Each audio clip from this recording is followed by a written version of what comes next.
Now we have the great honor to have Professor Luís to close our panel and our discussion, presentation part of this conference. Professor Luís Pinheiro is a full professor in his faculty. He's an expert in international private law and conflicts of law, with decades of expertise in global work. And he will take the sensitive and difficult issue of how to defend the law without any figure. The honor is mine. I won't spend much time with my thanking, but I would like to thank Professor Oliveira and Dr. Luís for the invitation.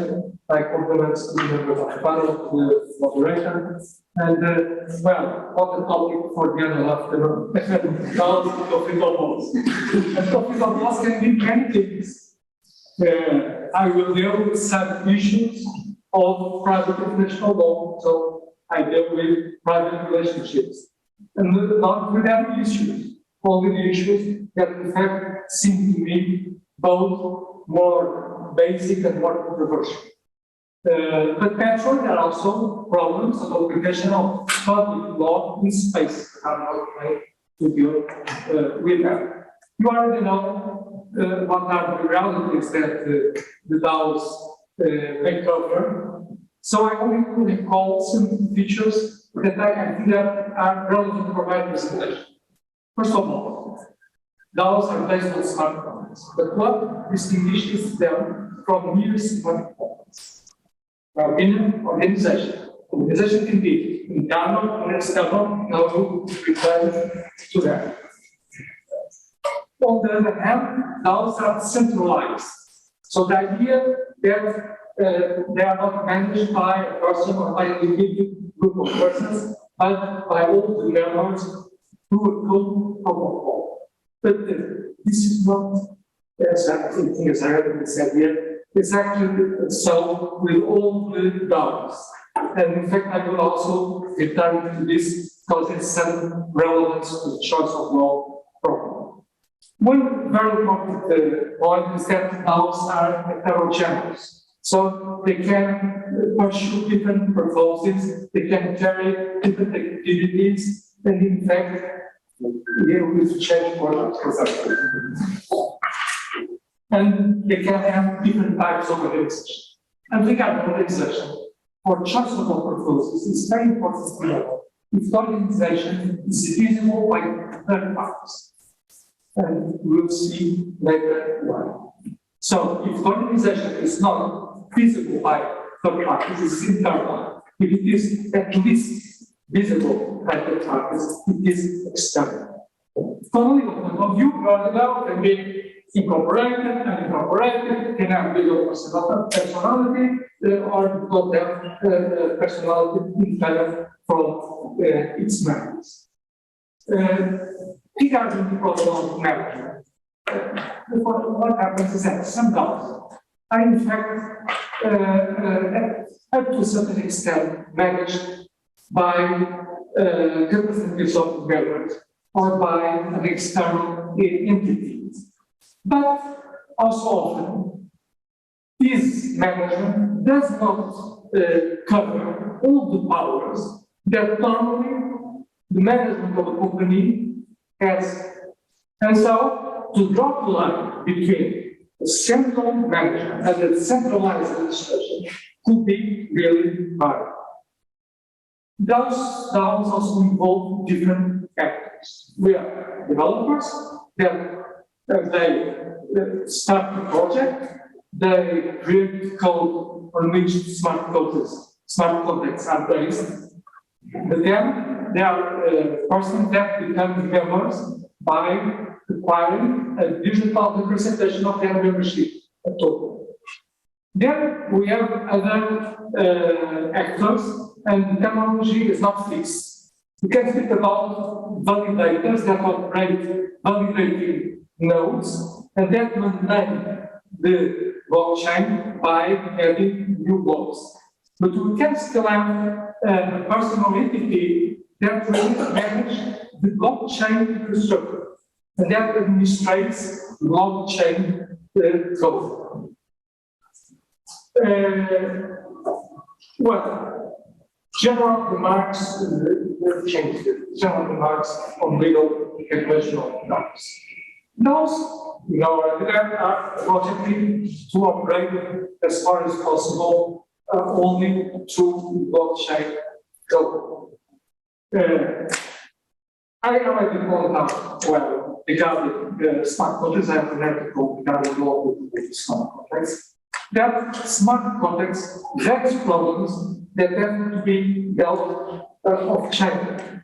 Normally, when smart contracts are employed to perform a contract, what is not always the case, it's only sometimes the case, there are problems of formation of the contract, of validity of the contract, of interpretation of the contract, of gap filling. And so, law has to govern this issue. In case of DAOs, we can have vulnerabilities of programming that can give chance for misappropriation of assets, as happening with that of the DAO, and then also raise the issue of the right to form. It's also a problem, which will apply to the right to form. Normal DAOs have both a contractual and organizational dimension. And here I have to set aside something that is the possibility of relationships where the parties don't have an intention of legal binding. But this is possible. We have legal relationships, normally, we shall have this kind of realities, or the intention of legal binding, or an external organization with legal relevance. So I set aside that, or not. So, if this is not the case, we have internal conflicts between the DAO and its members, or between the members concerning DAO operation, and we have external conflicts of the DAO or its members with third parties that must be governed by legal rules. Now, any fair problem of pseudonymity of the members of the DAO can really set limits for the resort to state courts and to the control by the state law. But as far as possible, these disputes shall be settled according to law rules and by dispute mechanisms that apply these rules. And still more than one before I come into the which also called problems, is that I think this is not always stressed. That in my opinion, normally the DAO is based upon content for common purpose. This is very important, but I think that normally the DAO, with the external organization of the DAO organization, has a contract underlying. And for me, from the legal side, I told you, it's a contract for common purpose. Then, from the point of view of legal substantive laws, this can be categorized in different contract types that are not dealing with that, because as we see, this is not the setting for choice of law approach. So we reach a point at which applicable laws, applicable rules should be determined. And the mental is that we cannot, in terms of only legal order or jurisdiction, as already been pointed out. Normally, when we deal with domestic relationships, we have to give a legal order and we have to apply this legal order and to naturally solve problems of interpretation and get filling. But now, without very often, we have a choice of law. And for some others, there is without and with a choice of law. Because, well, not only internet relationships are characterized by ubiquity and by high level of internationality, with both chain networks, we have nodes with multiple locations. And so, they say, the relationships concerning blockchain networks are ongoing transactions. This is not exactly my opinion, but I think it's not also very much representative.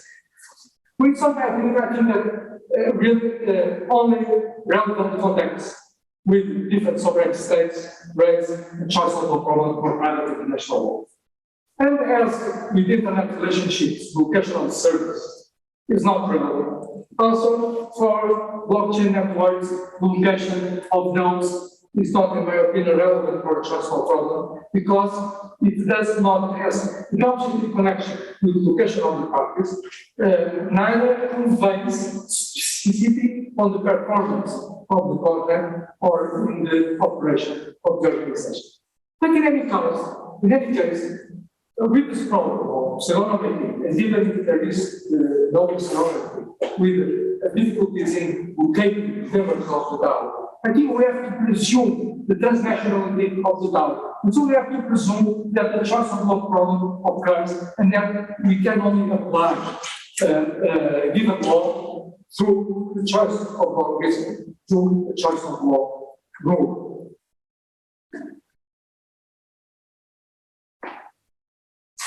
Well, another problem is this. The transnationality of a relationship does not raise only a choice of law problem.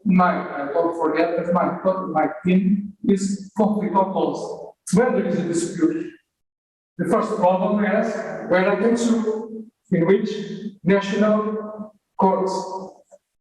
No, this is a choice of court problem. I am not going to deal with choice of court problem. It's also interesting. I cannot deal with everything.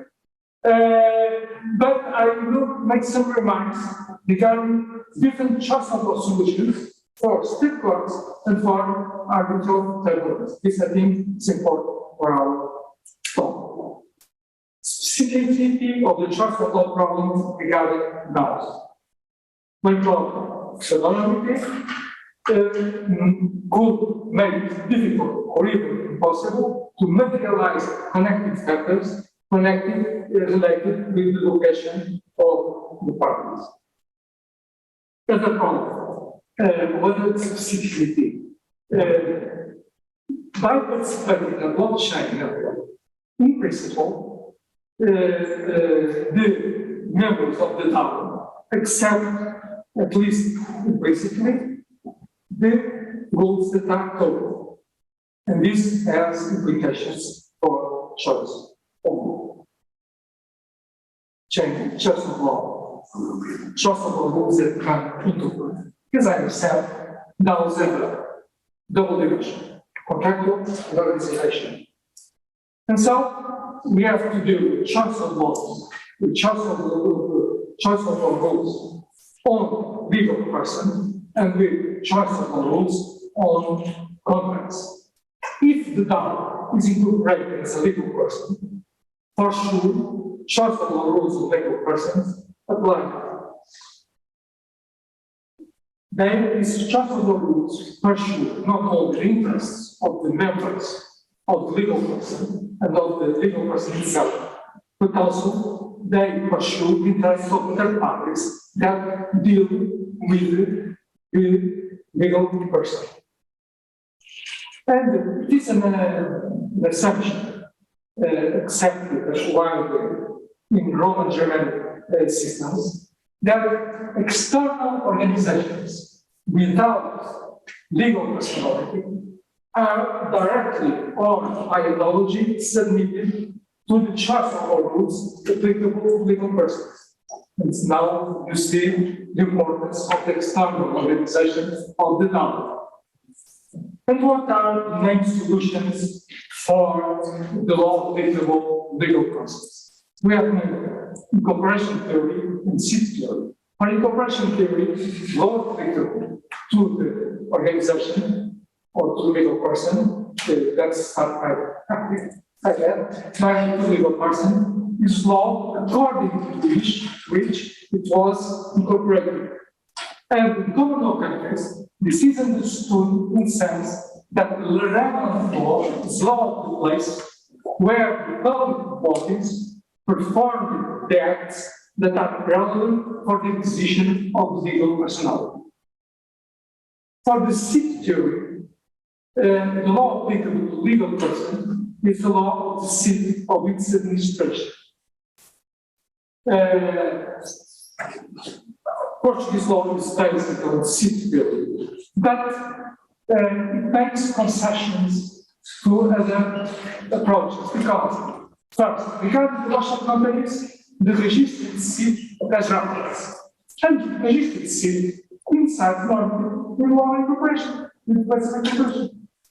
So, on the other hand, it is advocated that we shall presume that the decision city coincides with the registered city.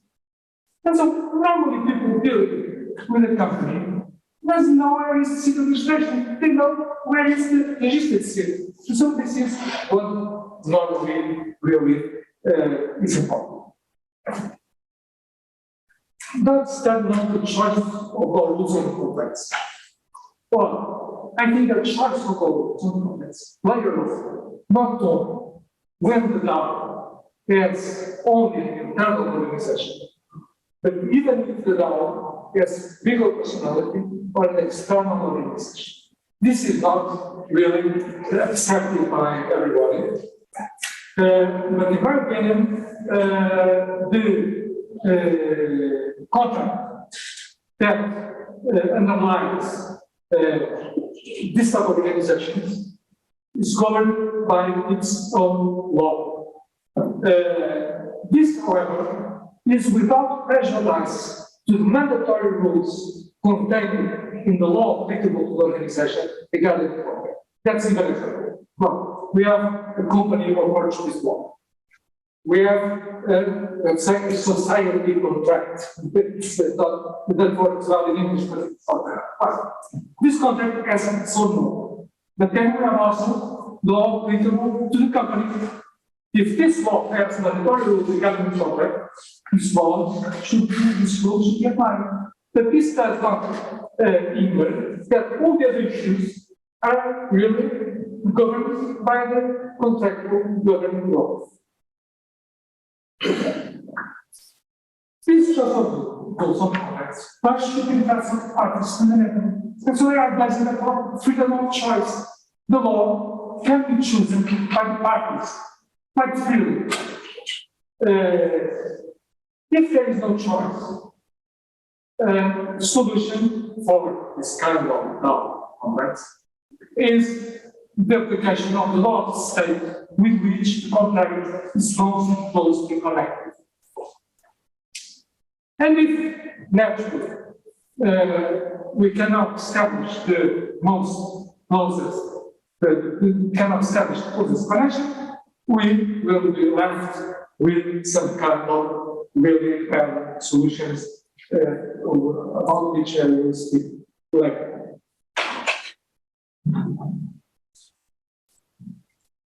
These sorts of horizontal contracts are applicable to the formation, validity, interpretation, guaranteeing obligations created by the contract and consequences of non-performance. And so we have also that really we shall apply to DAOs the contractual law. About this advocate, we shall apply to DAOs only the institutional law of the organization. I think these approaches are not appropriate. It's true that we shall further the competence of law of contract with law of the organization. But they approach different values and principles. And so we have really to pay attention to these different principles and values and to really accept that we can have different laws applicable to contractual issues and laws applicable to organizational issues. This is not a problem actually. They are now proprietary aspects of tokens. Namely, with token securities. So we have problems of the law of legal securities, which is a problem to other confidence. I'm not going to do this problem, but naturally we have to realize that regarding some other types of tokens with regards to the parties, what is applicable is the law governing the security. Choice of law solutions. Now we have the solutions. Now, first of all, someone will say, well, blockchain networks are the new kind of legal space. Where what rules are code rules and where the national laws have no role to play. What to say about the less cryptography? What to say about this? And as such, I think that we should not be accept or reject very easily this kind of business. Because some of the arguments opposed to this business do not take into account that sometimes you are really involved with the contractual relationship, and there are some issues that don't concern the contractual relationship. Also doesn't take into account the different degree of state regulation regarding business relationships and regarding business to consumers and business to non-professional investors, which is different. And there are other arguments like the limitation of scope of this case that really do not prevent that we can make a reference to those rules regarding those issues that they will regulate and let those issues for the applicable state law. Reaching this point, I believe that we have to really determine the applicable law based upon the choice of the rules in force or state option for arbitral tribunal.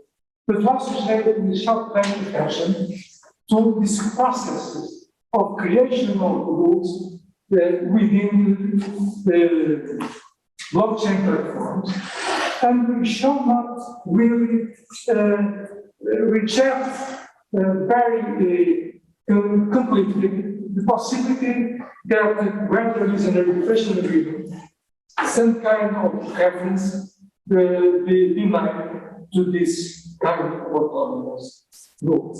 And the deference to autonomous rules has advantages, namely, when we think about the need for a certain restraint on the exercise of jurisdiction to prescribe regarding not only internet relationships, but and also, I think, with stronger reasons regarding blockchain networks. Because if there is not such restraint, what is left is that we have conflict of regulations for different states that can really create conflict of duties for the passage of their laws. Let us conclude with the brief examination of the difficulties regarding materialization of connecting factors employed by choice of law rules or contracts involving legal process regarding DAOs and consider possible solutions. First of all, regarding law legal problem, the choice of law by the parties is not recommended. Now, the problem is, can this be done by code? Instant and that code. I already read that it was not possible only if the code was complemented by commentaries on natural language. I don't think this is right. But there actually is a possibility of this agreement with choice of law be made in an off-chain agreement. And this would naturally happen. Well, there is no choice of law applicable to the contract. We then look for the closest relation. Links that can be used. We can be a virtual residence and seat of the members, a virtual residence or seat of a person or entity that has some power of administration of the DAO, the place of incorporation of the DAO, the registered address or seat of a registered representative of the DAO, the virtual residence or seat of the developers, the seat of the entity that administrates the blockchain infrastructure, the reference to a law when we have, for instance, the website of developers, or in an agreement of sharing, reference to particular provisions of the law. If this do not amount to a valid choice of law, would amount to a link to establish the closest connection. The use of themselves of a given system. But if these links are not, it's a long point clearly to understand. What is the consequence? Well, in Portugal for international law, we have to apply to export Portuguese law. But we can ask if this is the best solution. And if we look into the transnational arbitration law, which is not exactly what is in Article 52 of the law of arbitration, but it is what really has been really understood by the arbitral tribunals and by the rules of arbitration sectors. They say the arbitrators, if there is no choice of law, should apply the rules of law most appropriate to the dispute. This is more frequent. And this could be a solution for this case instead of proceeding directly to apply the export. That could not have any specific rules on those.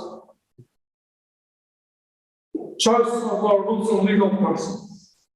Well, first of all, a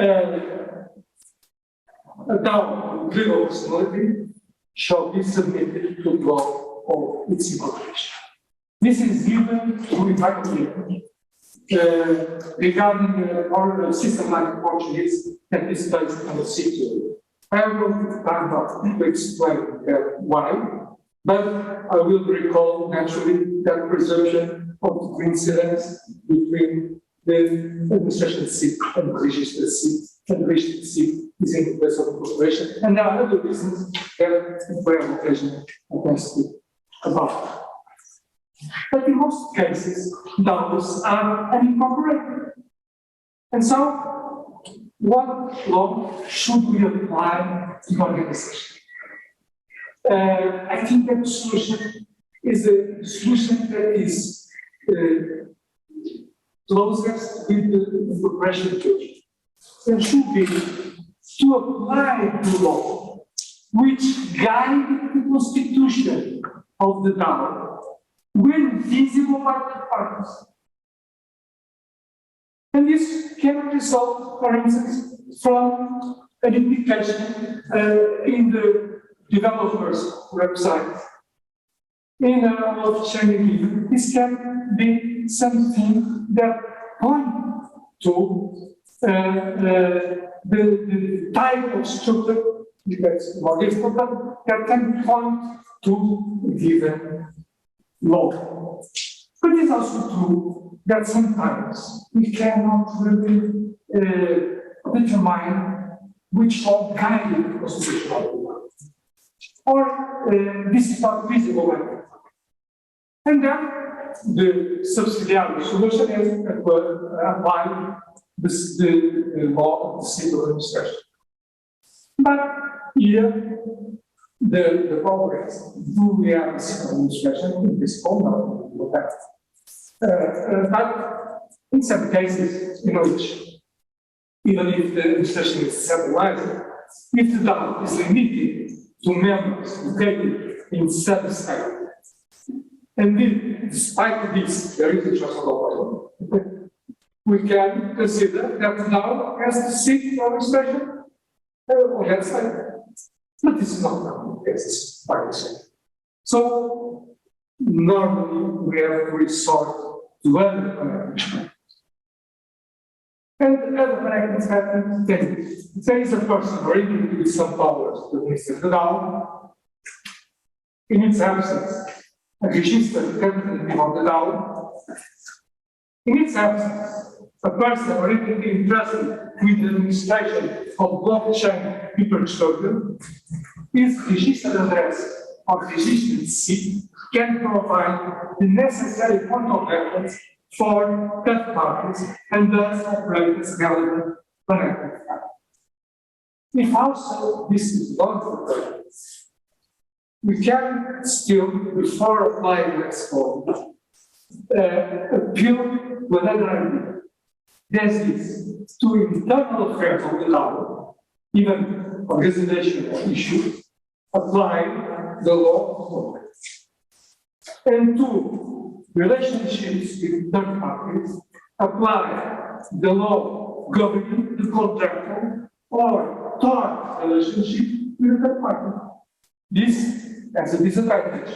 It is naturally that we don't have